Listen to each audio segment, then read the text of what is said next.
emas Indonesia. Profil pelajar Pancasila tanamkan di dalam dada. Profil pelajar Pancasila cerdas berkarakter itu kita.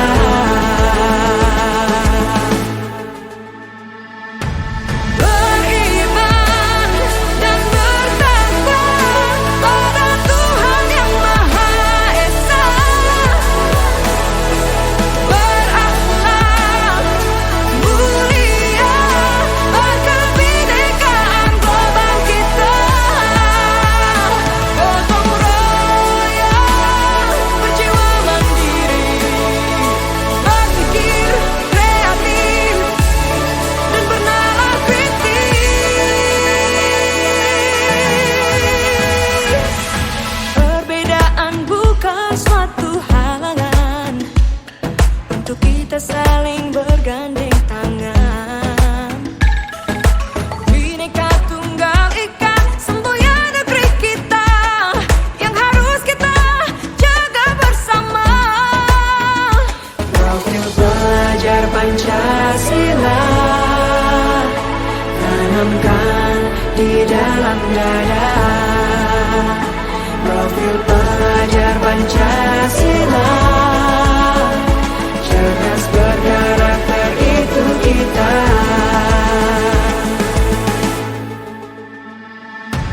Beriman dan bertakwa pada Tuhan Yang Maha Esa. Berakhlak mulia berkebinekaan global kita. Gotong royong berjiwa mandiri, berpikir kreatif dan bernalar kritis.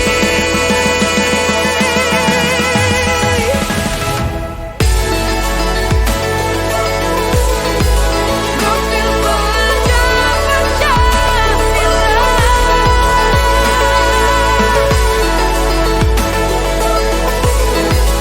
Profil pelajar Pancasila.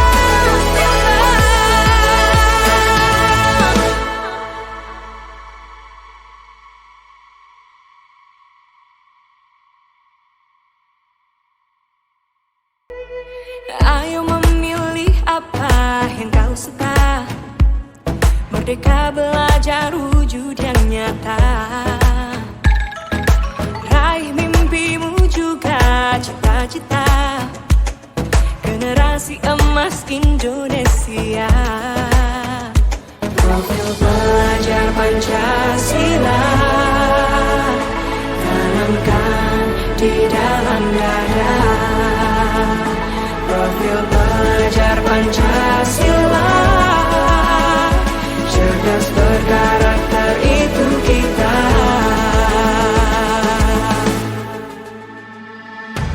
Beriman dan bertakwa pada Tuhan Yang Maha Esa. Berakhlak mulia berkebinekaan global kita. Gotong royong berjiwa mandiri, berpikir kreatif dan bernalar kritis.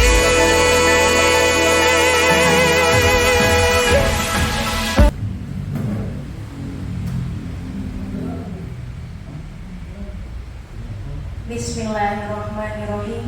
Assalamualaikum warahmatullahi wabarakatuh.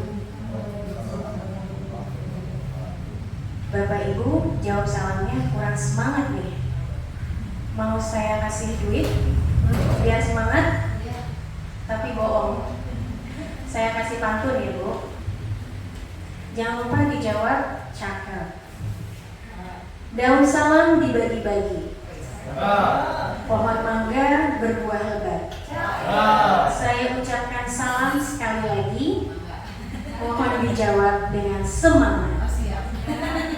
Assalamualaikum warahmatullahi wabarakatuh. Waalaikumsalam warahmatullahi wabarakatuh. Hamdan wa syukurillah, amma ba'du.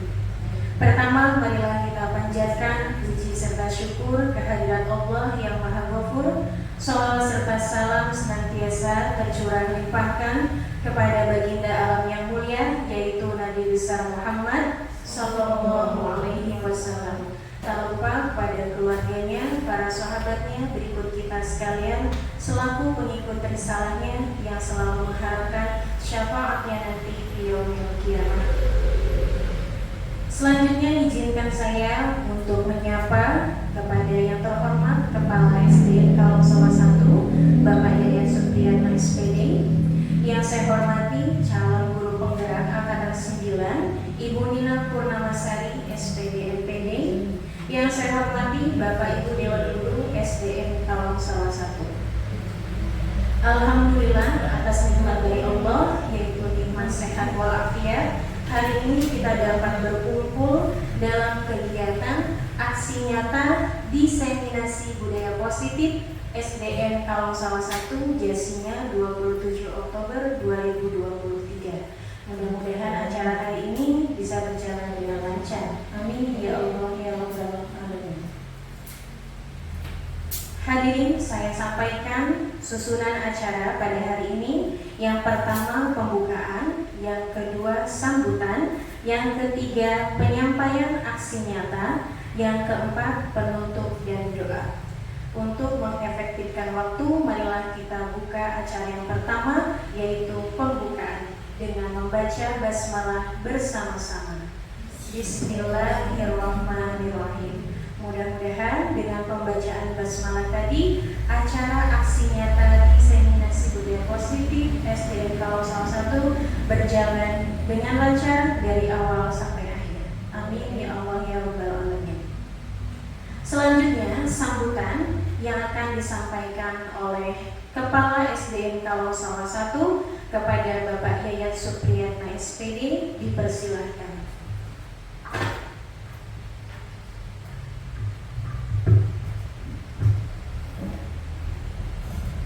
Bismillahirrahmanirrahim. Assalamualaikum warahmatullahi wabarakatuh. Innal hamdalillah wa syukurillah bi ni'matillah. La haula wa la quwwata illa billah. Asyhadu an la ilaha illallah wa asyhadu anna Muhammadan abduhu wa rasuluh. Pertama dan utama, mari kita panjatkan puji serta syukur kepada Allah Subhanahu wa Ta'ala atas izinnya kita hari ini bisa berkumpul bersilaturahmi dalam rangka atau acara pendidikan guru gerak angkatan 9, yaitu di SD Kalong Sawah 1 dengan pembicara nanti Ibu Nina. Ada sholawat salam semua tercurahkan kepada baginda besar Nabi Muhammad Sallallahu Alaihi Wasallam, kepada keluarganya, para sahabatnya, dan kepada kita selaku penerus risalahnya. Amin amin ya rabbal alamin. Yang saya hormati Ibu Lina sebagai guru penggerak SD Kalong Sawah 1. Yang saya hormati Dewan Guru dan juga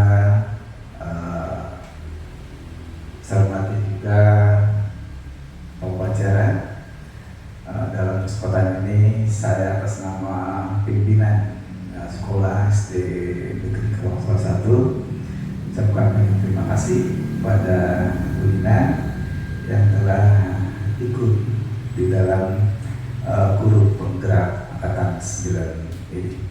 Mudah-mudahan apa yang beliau nanti sampaikan, ya, kita sebagai teman sejawat, ya, mudah-mudahan bisa mengikuti beliau, ya, menjadi guru penggerak.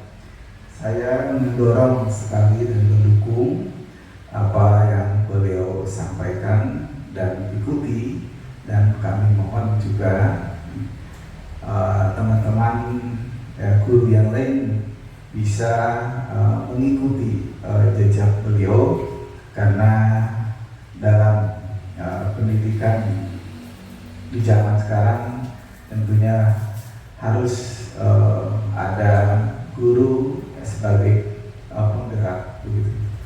Dan mudah-mudahan di SD kita, SD Kalong Salah 1 bisa mengikuti jejak beliau. Itu harapan dari saya selaku pimpinan sekolah ini. Dan alhamdulillah pada kesempatan ini kita bisa berkumpul ya, silaturahmi dalam rangka ya aksi nyata definisi budaya positif. Memang di zaman yang canggih ini kita harus membudayakan positif gitu.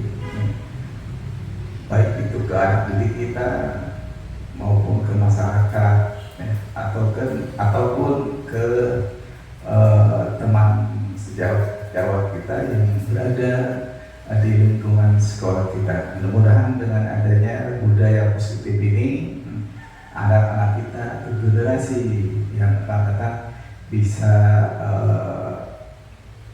membanggakan kita semua.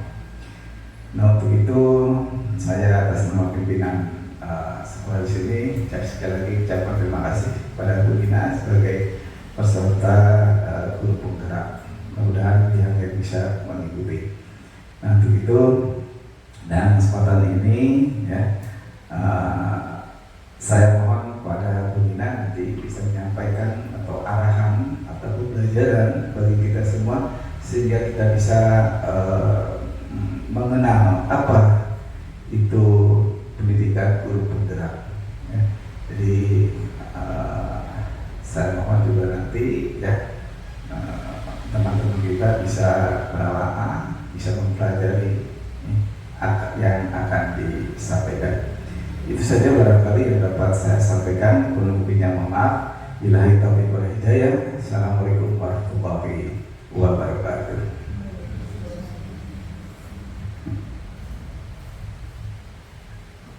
Waalaikumsalam warahmatullahi wabarakatuh. Terima kasih atas sambutannya. Selanjutnya yaitu penyampaian aksi nyata diseminasi budaya positif SBN Kalong Salah 1 yang akan disampaikan oleh calon guru penggerak angkatan 9 kepada Ibu Nina Purnamasari SPD NPD. Dipersilakan.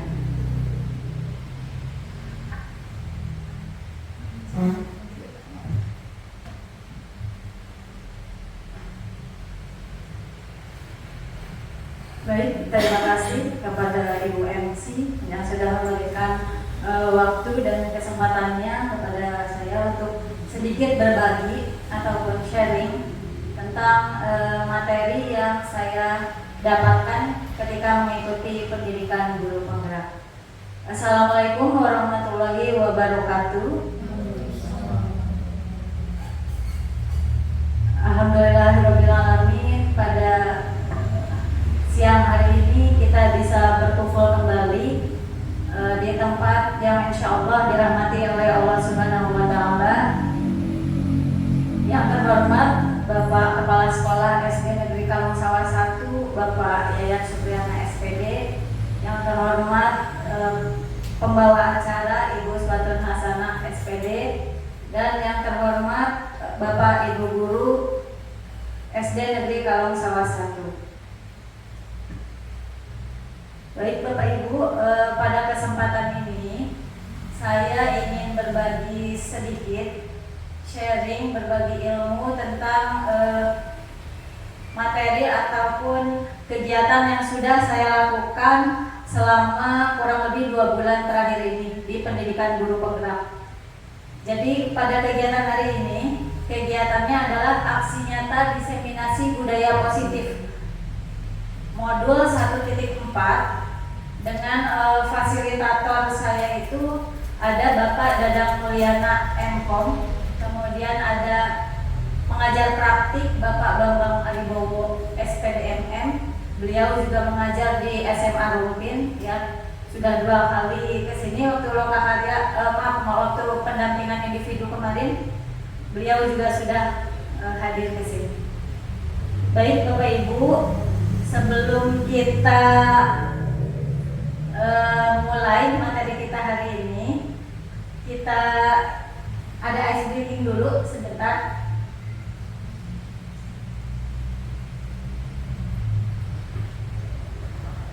Supaya tidak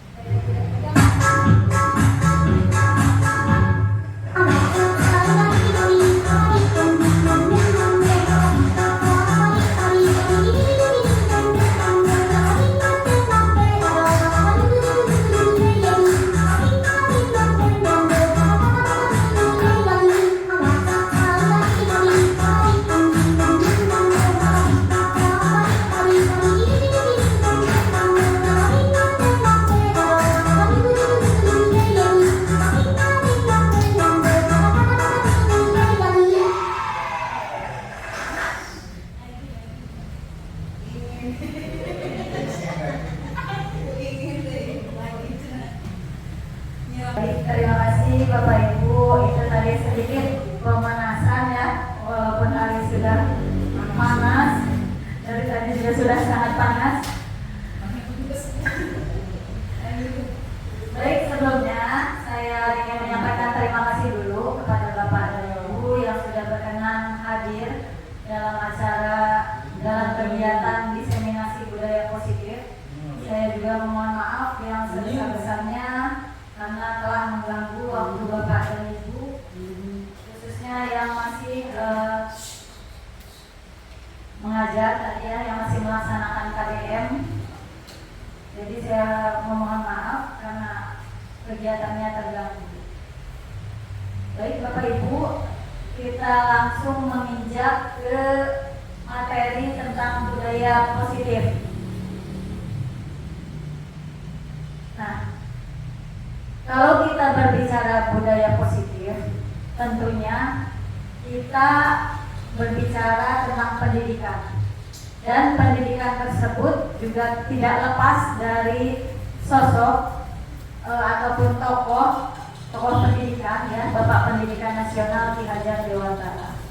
Jadi menurut Ki Hajar Dewantara itu mengumpamakan sekolah itu sebagai suatu ladang tempat persemaian bibit agar bibit bisa berkembang secara maksimal. Maka petani dapat memperbaiki kondisi tanah tersebut, kemudian memelihara bibit tanaman tersebut, memberi pupuk dan air, membasmi ulat-ulat ataupun jamur-jamur yang mengganggu hidup bibit tanaman dan sebagainya. Jadi kita sebagai guru itu diibaratkan seperti petani ya Bapak Ibu.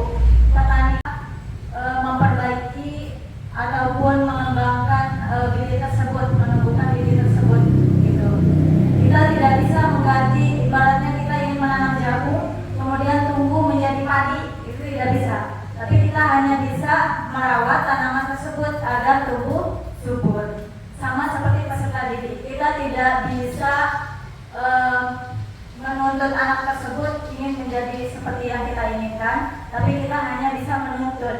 Karena ini sesuai dengan tujuan pendidikan menurut Ki Hajar Dewantara, bahwa pendidikan itu tujuan guru itu harus menuntun, bukan menuntut. Menuntut sesuai dengan kodrat alam dan kodrat zaman gitu. Kemudian sekolah itu diibaratkan sebagai tanah tempat bercocok tanam, sehingga guru harus mengusahakan sekolah jadi lingkungan yang menyenangkan, menjaga dan melindungi murid dari hal-hal yang tidak baik. Dengan demikian, karakter murid tumbuh dengan baik sesuai dengan profil pelajar Pancasila. Apalagi di era yang sekarang ini, ya sudah banyak sekali karakter-karakter yang kita temukan itu sudah mulai memudar, karakter-karakter baiknya. Nilai-nilai positif itu sudah mulai memudar. Jadi bagaimana sekolah bisa menjadi tempat ya untuk menciptakan lingkungan yang menyenangkan. Yang penting menyenangkan aja dulu untuk siswa, agar siswa tersebut tidak baik gitu. Nah, kemudian apa itu budaya positif? Mungkin Bapak Ibu pernah mendengar apa itu budaya positif? Mungkin belum? Budaya positif. Nah, apa itu budaya positif? Baik. Nah, ini budaya positif itu merupakan perwujudan dari nilai-nilai atau keyakinan universal yang diterapkan di sekolah. Jadi budaya, ya kalau budaya mungkin semua pernah mendengar ya, sering mendengar budaya, berarti kan kita budayakan. Apa yang kita budayakan? Ya, apa positifnya di mana gitu? Nilai-nilai atau keyakinan universal. Jadi nilai-nilai positif atau nilai-nilai universal yang kita budayakan di sekolah. Ya, jadi nilai-nilai positif seperti tanggung jawab, kejujuran, kemudian rasa simpati dan lain sebagainya. Pokoknya hal-hal positif itu kita budayakan di sekolah. Nah, dalam menerapkan budaya positif ini itu diawali dengan perubahan paradigma tentang teori kontrol. Ya. Kalau dulu itu ada namanya stimulus respon ya. Jadi kita memberikan stimulus dulu, baru anak merespon. Nah, kalau sekarang itu sudah berubah, terjadi perubahan paradigma yang tadinya stimulus respon menjadi teori kontrol. Namun ada miskonsepsi di sini. Nah, nanti miskonsepsinya di mana? Nanti ada di slide berikutnya. Nah, selama ini barangkali kita sebagai guru itu merasa berkewajiban mengontrol perilaku siswa agar memiliki perilaku sesuai yang guru harapkan. Jadi selama ini mungkin Bapak Ibu ataupun saya pribadi juga sebagai guru itu merasa berkewajiban gitu ya. Kita itu wajib mengontrol anak, perilaku anak semua yang dilakukan oleh anak kita wajib mengontrolnya. Padahal nanti harusnya seperti apa nanti ada di konsep budaya positif itu. Nah, konsep inti budaya positif yang akan disampaikan pada hari ini ada 7 ya Ibu. Yang pertama ada perubahan paradigma belajar, kemudian ada disiplin positif, motivasi perilaku manusia, kemudian keyakinan kelas, kemudian ada kebutuhan dasar manusia, ada 5 posisi kontrol, dan yang terakhir ada segitiga restitusi. Ini semua ini ada ke-7 konsep inti ini kemarin sudah saya pelajari di modul 1.4. Baik, kita mulai dari perubahan paradigma. Nah, seperti di awal tadi telah saya sampaikan, kalau kita berbicara pendidikan itu tidak terlepas dari Bapak Pendidikan Nasional ya Bapak Ibu, Ki Hajar Dewantara. Nah, menurut filosofi pendidikan Ki Hajar Dewantara, yang pertama bahwa bukan tabula rasa. Siapa yang bukan tabula rasa? Murid ya. Bahwa selama ini Bapak Ibu ataupun saya sering menganggap bahwa murid ketika masuk sekolah seperti kertas kosong. Ya. Ketika mereka datang ke sekolah, kita bisa dengan bebas menggambar, melukis ataupun menulis di kertas kosong tersebut. Padahal tidak seperti itu. Jadi ketika mereka datang ke sekolah, sebetulnya murid itu bukan kertas kosong, tetapi mereka sudah memiliki pola, ya, sudah memiliki pola. Kalau ibarat gambar itu sudah berbentuk sketsa. Nah, tugas kita sebagai guru hanya menebalkan, gitu ya. Kita tidak bisa menggambar dari awal kita maunya seperti apa gambarnya. Kita hanya menebalkan gambar tersebut supaya bagus, supaya menarik. Gitu. Kemudian semua anak terlahir dengan bakatnya masing-masing. Ini yang harus kita pahami ya, bahwa semua anak itu terlahir dengan bakat masing-masing. Semua anak memiliki keunikan masing-masing. Tugas guru menuntun bakat tersebut agar anak tumbuh dengan selamat dan bahagia. Seperti yang dijelaskan oleh Bapak Ki Hajar Dewantara tadi melalui tujuan pendidikannya. Seperti tadi yang saya jelaskan bahwa guru itu ibarat petani dan anak ibarat biji jagung. Tugas kita hanya merawat biji jagung tersebut agar tumbuh subur. Kemudian pendidikan itu harus kita sesuaikan dengan kodrat alam dan kodrat zaman. Jadi kita ikuti dari kodrat alam itu misalnya karakter anak, sifat. Ya, pendidikan juga harus menyesuaikan dengan kodrat zaman. Kita sesuaikan dengan perkembangan zaman. Apalagi di zaman sekarang teknologi sudah semakin canggih ya. Sudah pembelajaran abad 21. Nah, kita juga harus sudah mulai mengikuti perkembangan zaman tersebut. Dan satu lagi yang terpenting adalah pendidikan tersebut harus berpihak kepada murid. Itu ya Bapak Ibu. Kita lanjutkan pembelajaran dengan paradigma baru. Merupakan pembelajaran yang berorientasi pada penguatan kompetensi dan pengembangan karakter yang sesuai dengan nilai-nilai Pancasila. Jadi terjadi perubahan pada paradigma yang tadi saya jelaskan ya, dari stimulus respon ke paradigma teori kontrol. Nah, sebetulnya pembelajaran yang kita lakukan itu semuanya akan bermuara pada profil pelajar Pancasila yang terdiri dari 7 dimensi ya Bapak Ibu. Nah, lazimnya disiplin itu dikaitkan dengan kontrol. Ya, lazimnya secara umum memang kita kaitkan disiplin itu dengan kontrol. Bagaimana kita bisa mengontrol anak dalam melakukan disiplin. Dalam hal ini kontrol guru dalam menghadapi murid. Selanjutnya perubahan paradigma stimulus respon ke teori kontrol. Nah, bisakah kita mengontrol seseorang? Ini pertanyaan yang mungkin ada di benak kita semua, bahwa bisa tidak kita mengontrol seseorang itu? Misalnya harus sesuai dengan keinginan kita, harus sesuai dengan apa yang kita harapkan. Nah, dulu pada stimulus respon, pada paradigma stimulus respon, kita lihat contoh yang pertama. Kita mencoba mengubah orang agar berpandangan sama dengan kita. Ini kalau di stimulus respon. Jadi kita maunya semua orang itu pandangannya sama dengan kita. Kalau kita memandang A itu baik, berarti semua juga harus memandang A itu baik. Nah, tetapi tidak di teori kontrol. Kalau di teori kontrol, kita berusaha memahami pandangan orang lain tentang dunia. Jadi kita lebih menghormati, ya, lebih toleransi kepada orang lain ketika orang lain tersebut memiliki pandangan yang berbeda. Kemudian perilaku buruk dilihat sebagai suatu kesalahan, padahal belum tentu. Ya, semua perilaku memiliki tujuan. Ini kalau teori kontrol. Orang lain bisa mengontrol saya, katanya ya. Kalau di teori kontrol hanya Anda yang bisa mengontrol diri Anda. Kalau di stimulus respon, mungkin orang lain bisa saja mengontrol saya, mengontrol kita. Ya, kita ikuti kemauan mereka. Tapi di teori kontrol itu tidak seperti itu. Tetapi siapa yang mengontrol diri kita itu?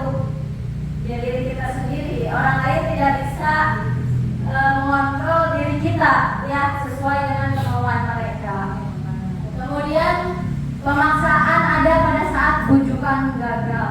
Ketika kita membujuknya itu gagal, maka biasanya kita akan memaksa, ya, akan memaksa orang tersebut. Kalau di teori kontrol, kolaborasi dan kesepakatan itu menciptakan pilihan-pilihan baru. Biasanya ini ada kolaborasi, ada kerjasama di antara beberapa orang atau beberapa pihak, kita buat kesepakatan. Model berpikirnya menang atau kalah kalau stimulus respon. Sedangkan di teori kontrol model berpikirnya menang-menang, tidak ada menang kalah, semua pasti menang. Ya, seperti itu. Nah, kemudian inti, konsep inti yang kedua adalah disiplin positif. Di budaya positif juga ada disiplin positif. Ya, jadi ada budaya positif, ada disiplin positif. Disiplin positif ini adalah bagian dari budaya positif. Apa itu disiplin positif? Nah, Mungkin selama ini kita sering mendengar ya kata disiplin. Mungkin Bapak Ibu juga anggapannya selama ini disiplin itu terkait dengan apa biasanya? Dengan teguran, dengan hukuman untuk mendisiplinkan anak, ya. Jadi kata disiplin itu biasanya yang selama ini kita tahu, ya, sering dikaitkan dengan tata tertib biasanya, ya. Anak akan disiplin ketika ada tata tertib, kemudian ada kepatuhan dan ada peraturan. Kata disiplin juga sering dikaitkan dengan hukuman. Nah ini, anak katanya akan disiplin ketika diberi hukuman, gitu.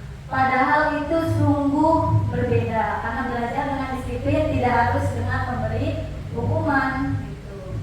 Justru itu adalah salah satu alternatif terakhir dan kalau perlu tidak digunakan sama sekali. Jadi sebetulnya tidak boleh ya kita memberi hukuman kepada anak, apalagi dalam bentuk hukuman fisik, begitu. Apalagi kalau sekarang kan sudah ada undang-undang perlindungan anak ya. Jadi kita sebagai guru itu harus lebih hati-hati dalam memberi hukuman kepada anak.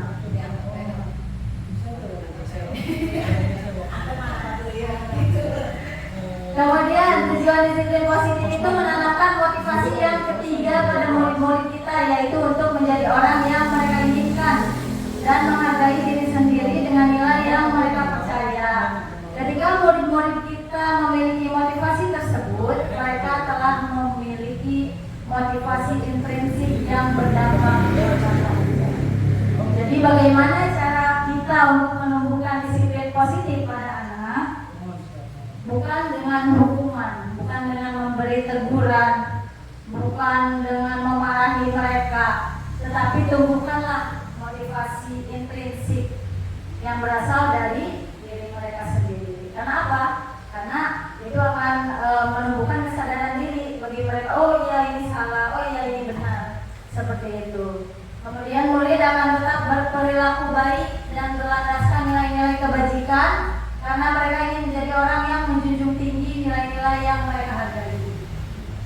Mengajarkan murid menjadi pribadi yang bertanggung jawab dan menumbuhkan kesadaran diri berdasarkan nilai-nilai kebajikan. Yang tadi ya Bapak Ibu, ketika motivasi intrinsik tersebut muncul dari diri mereka, itu akan menumbuhkan kesadaran diri bahwa mereka akan melakukan nilai-nilai kebajikan. Nah, ada 4 sebetulnya di sini konsep disiplin itu. Disiplin itu kan ada yang memberikan hukuman, kemudian ada yang memberikan penghargaan. Kenapa penghargaan, hukuman dan penghargaan ini dikatakan sebagai konsep disiplin dengan identitas Gabriel? Kita lihat ya Bapak Ibu. Ketika kita memberi hukuman kepada anak, maka itu akan menyakitkan. Ya, apalagi hukumannya berbentuk fisik. Ya. Walaupun mereka tidak berbicara, tapi sebetulnya ada rasa tidak nyaman di hati mereka. Ada rasa sakit ya, yang ada dalam diri mereka. Nih, tidak nyaman. Kemudian murid akan merasa takut biasanya kalau diberi hukuman. Dan hukuman itu biasanya kan bersifat memaksa, ya. Mau tidak mau ya harus melaksanakan, seperti itu. Murid menyembunyikan kesalahan, biasanya karena takut dihukum. Murid tersebut akan menyembunyikan kesalahan mereka biasanya. Murid menjadi rendah diri dan murid tersebut akan menjadi apa ya, rendah diri seperti itu, akan minder ya, iya seperti itu. Kemudian kalau penghargaan, nah penghargaan juga termasuk identitas gagal, ya. Kenapa? Pertama, tidak efektif ketika kita memberi penghargaan kepada anak, apalagi penghargaan tersebut berbentuk apa ya, seperti benda ya atau uang seperti itu.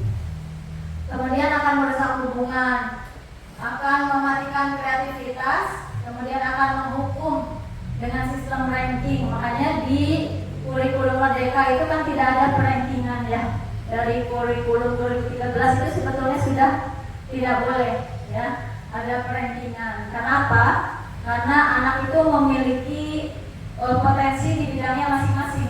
Mungkin si anak dia pandai di pedagogik. Mungkin murid yang satu lagi dia pintarnya di keterampilannya, misalnya seperti itu, di motoriknya.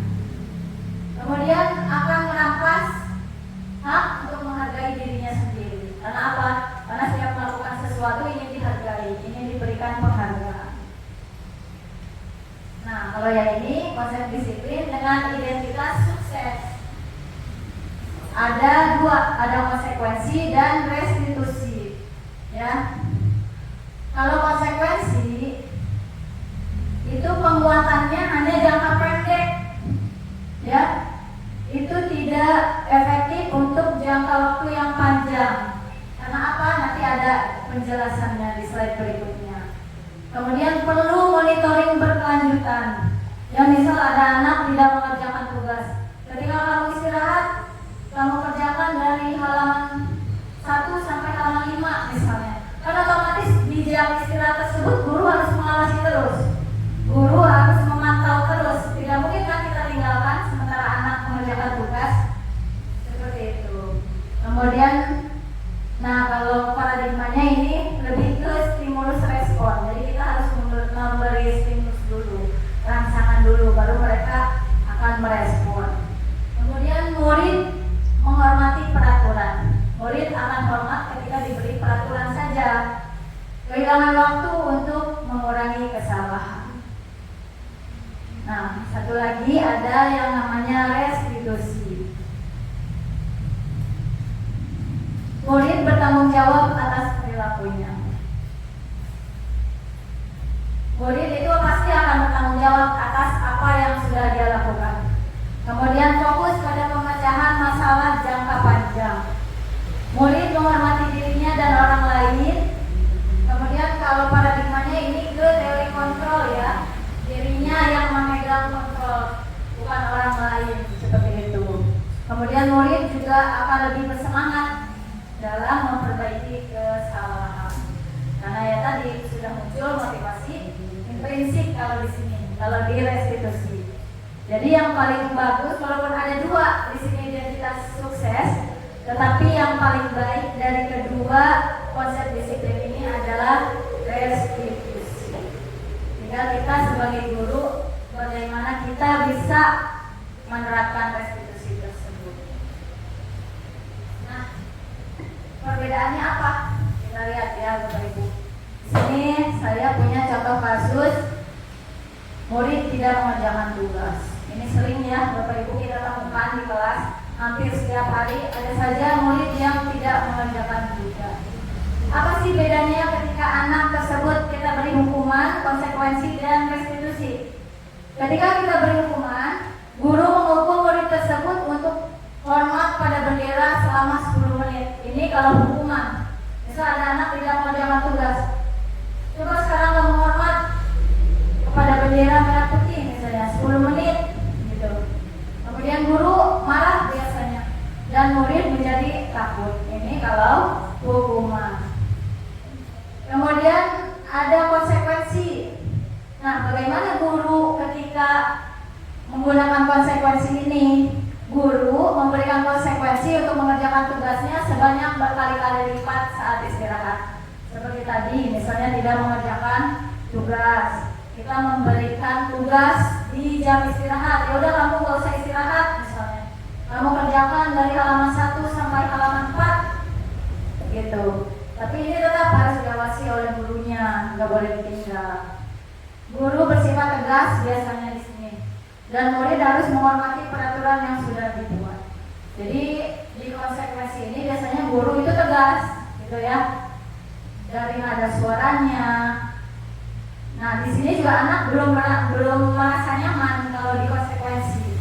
Nah nanti sebetulnya ketika anak berbuat kesalahan, sebaiknya yang kita lakukan adalah restitusi. Apa itu restitusi? Misal guru menanyakan keyakinan kelas dan membantu murid menyelesaikan masalahnya.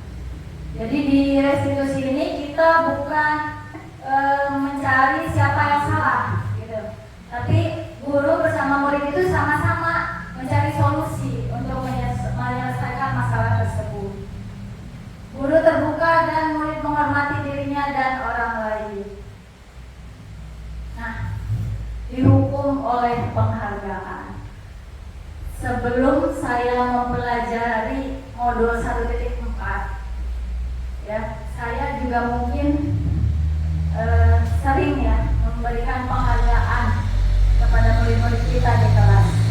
Mau itu hanya berbentuk satu buah permen misalnya, atau satu buah pensil ketika anak tersebut menjawab benar.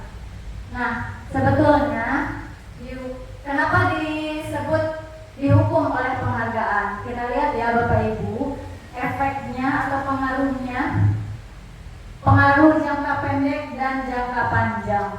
Mungkin untuk pengaruh jangka pendek mereka akan merasa senang, ya, senang, bahagia ketika dikasih penghargaan oleh kita, dikasih hadiah apalagi, ya. Tapi itu jangka pendek.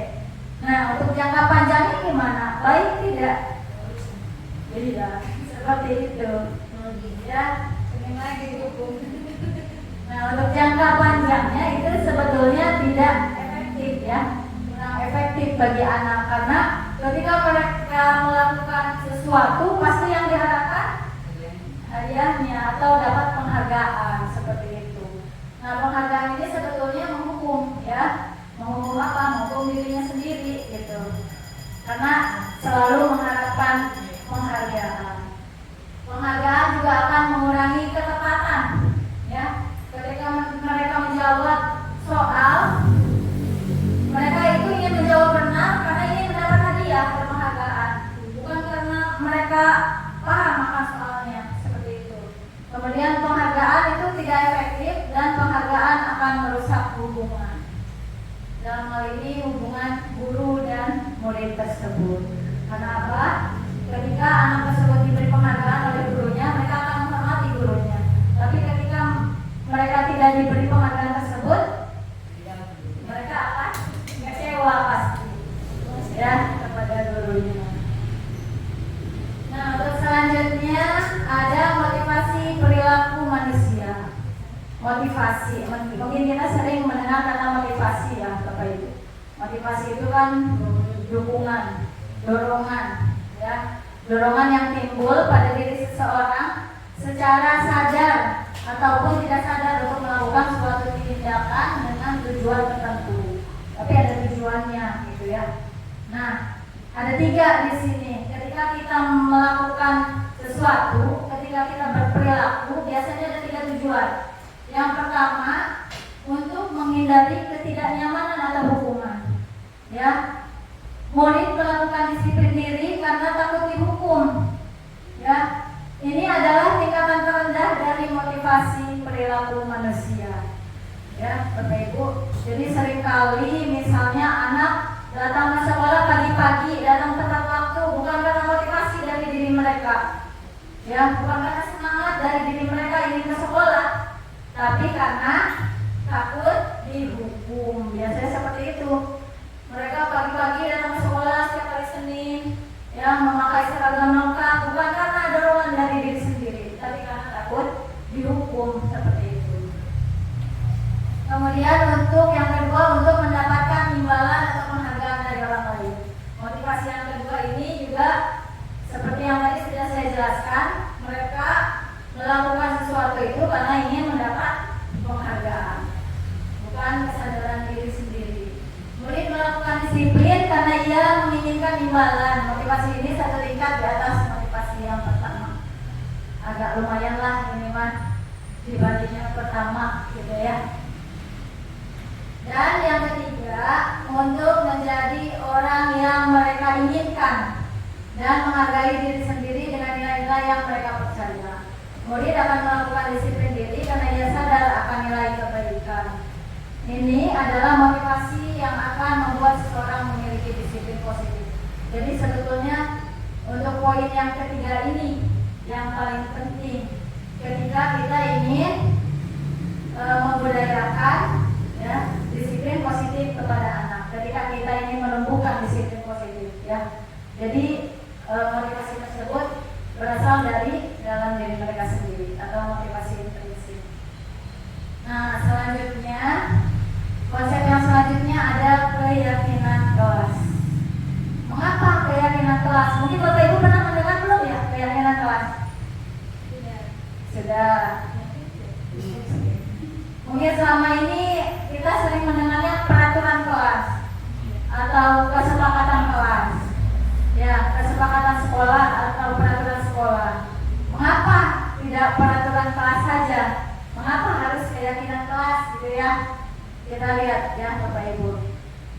Keyakinan kelas itu merupakan nilai-nilai kebajikan atau prinsip-prinsip universal yang disepakati bersama secara universal, lepas dari latar belakang suku, negara, bahasa maupun agama. Menurut Gosen 1998, suatu keyakinan itu akan lebih memotivasi seseorang dari dalam diri mereka sendiri, ya, dibanding dengan mereka harus mengikuti serangkaian peraturan, ya. So di kelas ada tata tertib, ada peraturan. Nah, mereka akan senang jika mereka sendiri yang membuat peraturan tersebut, yang mereka yakini bahwa itu baik, ya, dan disepakati oleh warga kelas tersebut. Seperti itu Bapak Ibu. Nah, kemudian bagaimana cara kita dalam pembentukan keyakinan kelas ini? Ya. Yang pertama, bahwa keyakinan kelas itu lebih abstrak, ya, sifatnya dari peraturan. Jadi lebih luas ya. Sifatnya lebih luas dari peraturan. Kemudian keyakinan ini berupa pernyataan universal, artinya berupa nilai-nilai kebajikan ya, yang bersifat universal. Kemudian dibuat dalam bentuk positif. Kita buatnya dalam bentuk kalimat positif atau kata-kata positif gitu. Sedikit saja agar mudah diingat. Jadi ketika kita membuat keyakinan kelas, jangan banyak-banyak Bapak Ibu, sedikit saja. Boleh 3 atau 4 poin, paling banyak 5 poin lah. Kenapa? Karena ya supaya mudah diingat oleh anak. Kalau banyak-banyak tapi tidak diingat untuk apa? Lebih baik sedikit tapi mereka melaksanakan gitu ya, mengingat. Kemudian sesuai dengan kondisi kelas dan sekolah agar mudah diterapkan. Ini nih ya Bapak Ibu ya, harus kita sesuaikan dengan kondisi di kelas kita. Jangan kita berangan-angan atau berimajinasi gitu ya, ingin membuat peraturan, membuat keyakinan dengan kata-katanya juga yang idealis gitu ya. Banyak kita ikutin dari referensi-referensi misalnya gitu ya. Sementara tidak sesuai dengan kondisi kelas, dengan kondisi anak yang ada di kelas tersebut. Untuk apa gitu ya? Lebih baik sedikit tapi sesuai dengan kondisi kelas. Dan dibuat oleh semua warga kelas ataupun sekolah. Jadi semua dilibatkan dalam pembuatan keyakinan kelas tersebut. Kalau di kelas berarti kan ada guru dan ada siswanya. Semua dilibatkan. Kita berdiskusi, berkolaborasi membuat keyakinan kelas. Nah, ini bedanya ya Bapak Ibu, peraturan dan keyakinan kelas. Kalau peraturan biasanya selalu mengembalikan buku ke tempatnya. Nah, dalam peraturan biasanya ada peraturan yang bunyinya gini, selalu kembalikan buku ke tempatnya nih ya. Biasanya kita kan suka membuat peraturan seperti ini ya Bapak Ibu di kelas ya. Nah, sebetulnya kita bisa merubah kalimat ini ya, karena kalimat ini kan terdengarnya memaksa gitu ya, terlalu memaksa, terlalu kejam katanya gitu. Lebih baik kita rubah dengan kata-kata positif, tanggung jawab gitu ya. Kemudian dilarang mengganggu orang lain, berarti kita ganti dengan menghormati orang lain dan diri sendiri. Nah, dalam keyakinan kelas itu biasanya tidak boleh menggunakan kata-kata negatif seperti dilarang, tidak boleh, jangan, itu tapi kita buat dengan kata-kata positif gitu ya.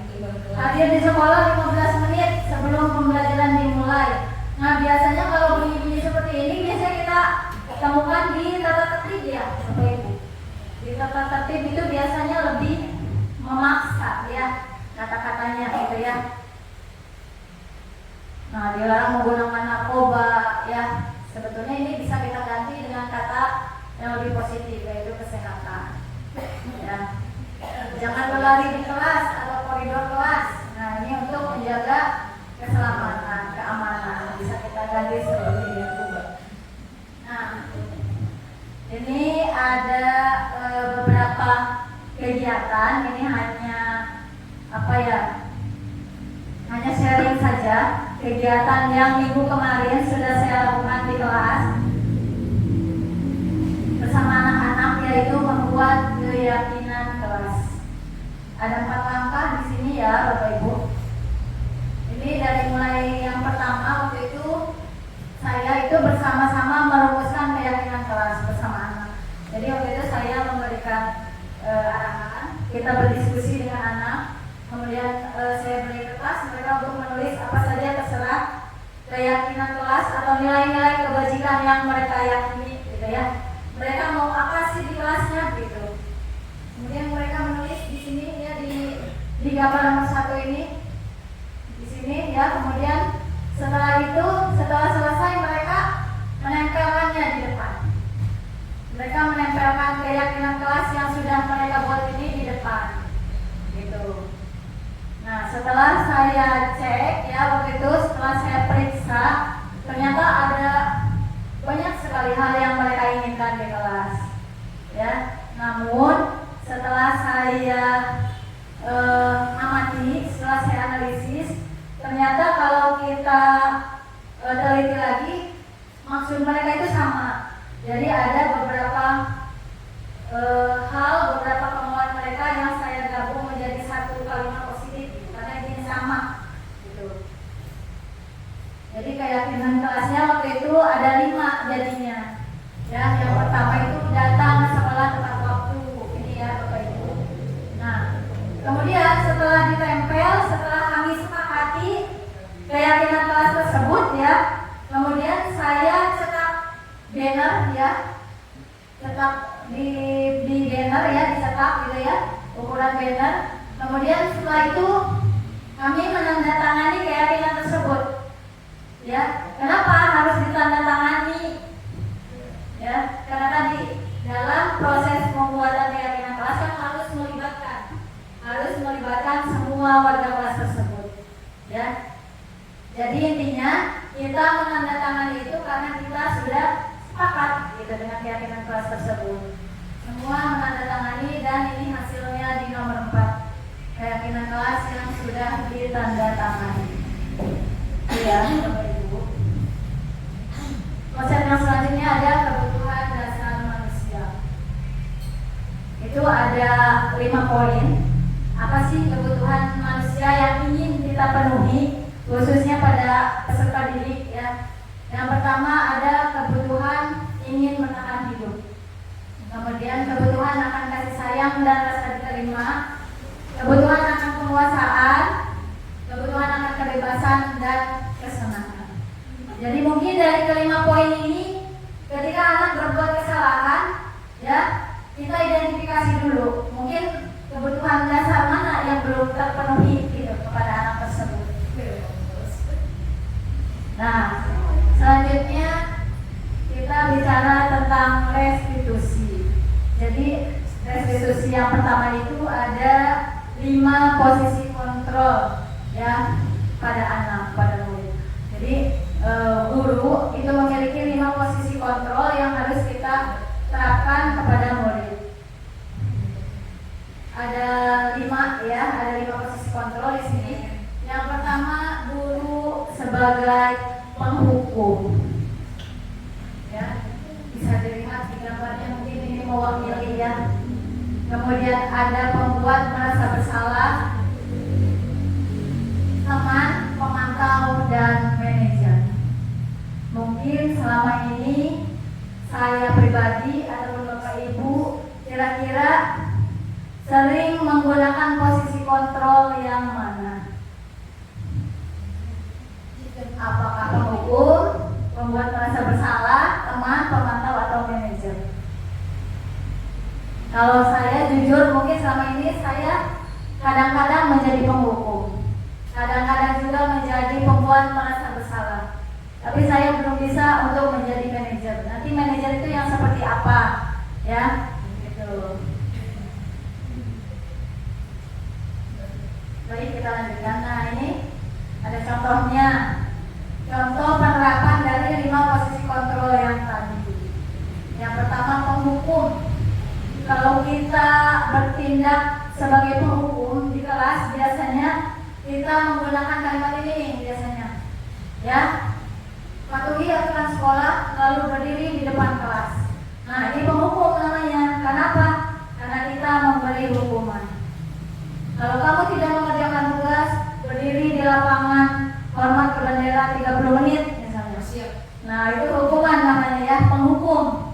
Kemudian yang kedua ada pembuat merasa bersalah, ya. Jadi kalau di penghukum tadi biasanya identik dengan guru tersebut berkata kasar, biasanya, ya, marah-marah, biasanya matanya juga melotot, biasanya, ya, menghardik gitu, menunjuk, ya, menunjuk anak tersebut, ya.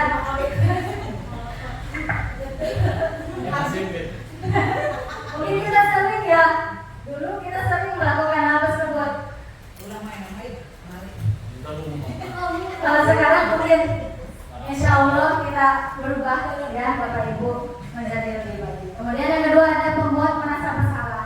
Nah, kalau ini biasanya kita tidak kelihatan marah. Ini kita berbicaranya juga dengan lemah lembut kepada anak. Biasa, santai, ya, tapi tegas biasanya. Berapa kali Bu Guru harus memberitahu kamu, Bu Guru kecewa sama kamu. Nah, ini kan secara otomatis anak tersebut akan merasa bersalah, gitu, ya. Ketika kita walaupun ngomongnya pelan, gitu, ya, ke anak, tapi dengan kata-katanya ini anak akan merasa bersalah, gitu. Nah, ini yang sering kita lakukan kepada anak, ya. Ya, seperti itu banyak kita temukan biasanya di kelas. Ini yang membuat merasa bersalah, yang sering kita lakukan biasanya, ya. Sebetulnya tujuan kita baik, ya, dari kelima posisi kontrol ini semuanya baik tujuannya, hanya mungkin kita kurang memahami saja yang mana yang harusnya kita lakukan. Atau sebagai teman, ayolah tertib, buat guru bangga, kali ini tidak apa-apa kamu salah. Kalau ini mah biasanya seperti dengan teman aja sih, biasa, ya, ngobrol dengan teman, gitu, ya. Tapi nanti ada plus minusnya juga kalau kita bertindak sebagai teman, gitu, ya. Betul, terujak. Selanjutnya ada pemantau, ya. Namanya juga pemantau, ya. Tugasnya hanya memantau, biasanya. Nah, ini kalimatnya. Kamu sudah melanggar. Apa peraturan dan konsekuensinya? Tetap yang kita tanyakan ujung-ujungnya konsekuensi atau peraturan apa yang sudah dilanggar, gitu. Nah, ini yang terakhir ada manajer. Dan ini posisi kontrol ideal bagi seorang guru sebetulnya manajer. Apakah kita, mari berintrospeksi diri, ya. Apakah kita sudah bisa menjadi seorang manajer untuk anak kita? Apakah kamu tahu kesalahanmu? Kira-kira bagaimana kamu memperbaiki kesalahanmu itu? Sebetulnya lebih enak seperti itu, ya, kalau kita nanya ke anak. Tapi ini kalau anak berbuat salah, berapa apa kita udah emosi, ya. Kita sudah emosi dengan anak tersebut, gitu. Nah, ini kemarin saya juga pernah, ya, melakukan skenario. Ini hanya skenario, ya. Skenario penerapan segitiga restitusi. Harus seperti apa sebetulnya kita ketika anak berbuat kesalahan. Yang pertama, ini hanya skenario, ya, Bapak Ibu. Ada 2 kasus di sini. Kasus pertama Isma menarik kerudung Afna karena tugasnya dicontek oleh Afna. Jadi karena emosi ya, karena emosi si Isma ini menjambak, bukan menjambak, menarik kerudung Afna ya, karena ketika ulangan, ketika mengerjakan tugas si Afna ini mencontek tugasnya Isma, otomatis mungkin Isma emosi dan menarik kerudung Afna. Kemudian kasus kedua, Asifa sering datang terlambat, sering kesiangan Asifa ini. Nah, apa yang harus kita lakukan pada segitiga restitusi ini? Ya, yang pertama, kasus pertama ya, tadi Isma menarik kerudung Afna. Nah, pada dua kasus ini, ya, yang seharusnya kita lakukan, yang pertama adalah memanggil anak tersebut. Memanggil juga tidak di depan teman-temannya. Sini kamu, dimarahin di situ tidak ya. Bisa kita panggil ke ruangan khusus atau di kelas tapi sepi gitu ya. Jangan sampai kita memperlakukan anak juga ya. Atau kita panggil ke kantor pelan-pelan gitu ya. Nah sini ibu ingin berbicara dengan kamu gitu ya. Kita tanyakan dulu. Untuk kasus yang kedua juga sama, ketika dia datang terlambat, kita tanyakan dulu, kita panggil pelan-pelan ya, kita berbicara baik-baik dulu dengan anak tersebut, kita tanyakan apa kesalahannya. Nah, apa itu restitusi? Restitusi itu adalah proses menciptakan kondisi bagi peserta didik untuk memperbaiki kesalahan mereka, sehingga mereka bisa kembali pada kelompok mereka dengan karakter yang lebih kuat. Jadi penekanannya di sini untuk memperkuat karakter ya, bukan tindakan mereka bukan, tapi lebih ke karakter yang lebih baik pastinya. Jadi seperti yang tadi saya jelaskan ya, kita itu jangan mencari siapa yang salah ya, tetapi kita bersama-sama dengan murid ya untuk bersama-sama mencari solusi untuk menyelesaikan masalah seperti itu. Karena dengan menghukum ya, dengan memberikan konsekuensi itu tidak akan menyelesaikan masalah. Walaupun memang restitusi ini saya yakin kita semua kesulitan memang untuk melakukannya. Seperti itu. Banyak tantangan ya, banyak tantangan yang dihadapi. Ciri-cirinya apa? Restitusi ini yang pertama bukan untuk menebus kesalahan, namun belajar dari kesalahan. Jadi ketika anak memperbaiki kesalahannya tersebut, tujuannya bukan untuk menebus kesalahan, gitu ya. Karena tadi dia berbuat salah, kemudian mereka berusaha untuk menebus kesalahannya, tetapi belajar, ya. Mereka bisa belajar dari kesalahan yang sudah mereka lakukan. Kemudian tawaran bukan paksaan, jadi kita menawarkan solusi ya, bukan memaksakan mereka untuk mengikuti peraturan gitu, tapi kita menawarkan mereka misalnya akan melakukan apa untuk memperbaikinya gitu. Dan itu akan muncul dari kesadaran diri mereka sendiri gitu ya, dan mereka akan nyaman kalau seperti itu. Kemudian menuntun untuk melihat ke dalam diri tadi ya, mencari kebutuhan dasar yang mendasari tindakan. Tadi 5 kebutuhan dasar manusia ada 5 yang kira-kira ketika akan melakukan kesalahan kita itu belum memenuhi kebutuhan dasar mereka yang mana, gitu ya. Misalnya ada anak yang di kelas belajarnya malas, ada yang suka tidur-tiduran di lantai atau di meja ya, malas nulis. Biasanya itu ada kebutuhan dasar mereka yang belum terpenuhi. Ya, contoh kebutuhan akan rasa nyaman, misalnya cinta dan kasih sayang. Mungkin mereka mencari perhatian dari kita karena mereka kekurangan cinta dan kasih sayang dari gurunya. Ya, jadi kita identifikasi dulu. Mungkin ada kebutuhan dasar yang belum terpenuhi, seperti itu. Kemudian fokus pada karakter, bukan tindakan. Tadi ya, ketika kita memanggil anak, ya tujuannya adalah untuk memperkuat karakter, bukan untuk memperkuat buat tindakannya yang mereka lakukan harus benar misalnya, tapi karakternya yang berubah menjadi lebih baik, seperti itu. Kemudian untuk menguatkan dan fokusnya pada solusi, ya, solusi untuk memecahkan masalah. Nah, langkah-langkah apa saja yang kita lakukan, yang harus kita lakukan pada segitiga restitusi ini? Seperti yang kemarin sudah saya lakukan ya di skenario yang tadi, di 2 kasus tadi. Yang pertama adalah menstabilkan identitas. Contoh, ketika kita memanggil anak yang tadi kita bertanya dulu ya. Kita menguatkan dulu, menstabilkan identitas. Misalnya ibu juga pernah berbuat kesalahan, gitu ya, atau ibu juga pernah datang terlambat. Jadi mereka tidak menghakimi diri mereka sendiri, gitu. Kita stabilkan dulu identitasnya, seperti itu.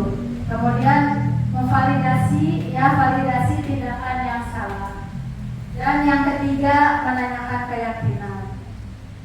Kamu masih ingat tidak tentang keyakinan kelas yang ada di kelas kita? Oh masih Bu, misalnya. Nah, ketika kamu datang terlambat, itu artinya kamu sudah melaksanakan keyakinan kelas tersebut belum? Belum Bu, misalnya ya. Keyakinan apa yang sudah dilanggar? Datang tepat waktu Bu, misalnya seperti itu.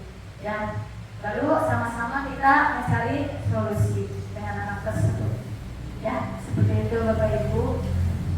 Ini saja materi yang bisa saya sampaikan. Semoga bermanfaat bagi Bapak Ibu semua. Kurang lebihnya mohon maaf. Untuk selanjutnya saya kembalikan kepada MC. Mangga. Assalamualaikum warahmatullahi wabarakatuh.